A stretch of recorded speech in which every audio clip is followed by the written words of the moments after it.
ఇది యాక్చువల్గా ice cream, ఎందుకంటే ఐస్ క్రీమ్ అనేది సినిమా కథలో చాలా ఇంపార్టెంట్ పార్ట్. అది ఐస్ క్రీమ్ ఏమన్నారు?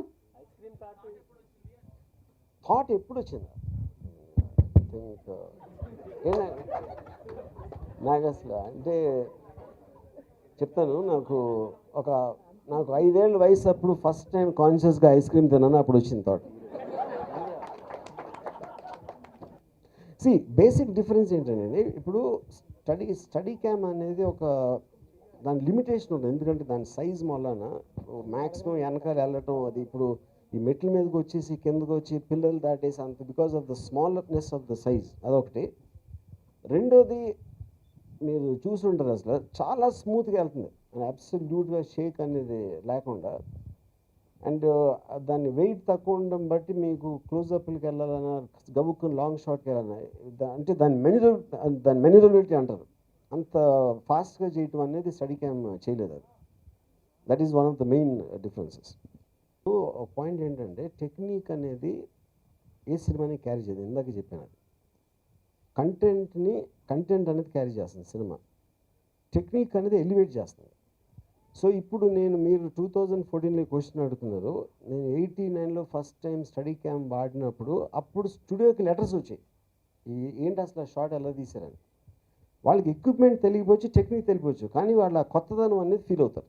Any equipment only does that.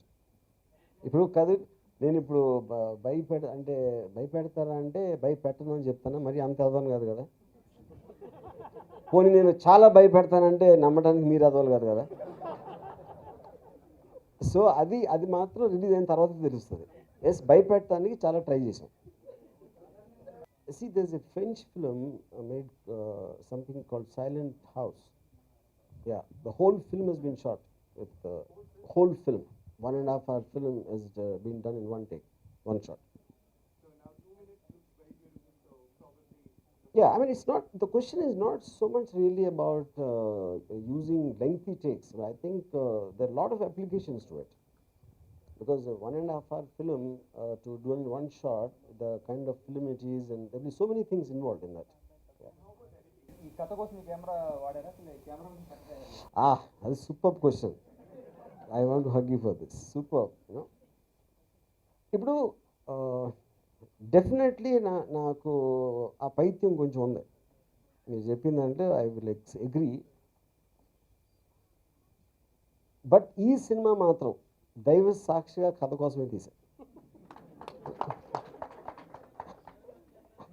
మీరేంటి ఇది ఇంట్రాగేషన్ చేస్తున్నారా, నన్ను ఇంటర్వ్యూ చేస్తున్నారా అర్థం కావట్లా.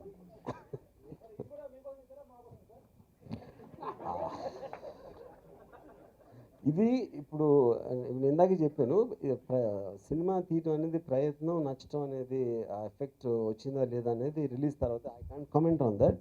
కానీ నాకు డెఫినెట్గా చిన్నప్పటి నుంచి నాకు భయపెట్టడం అంటే ఇష్టం. నేను భయపెట్టడంలో బిజీగా ఉండి నేను భయపెట్టడం టైం రావట్లేదు.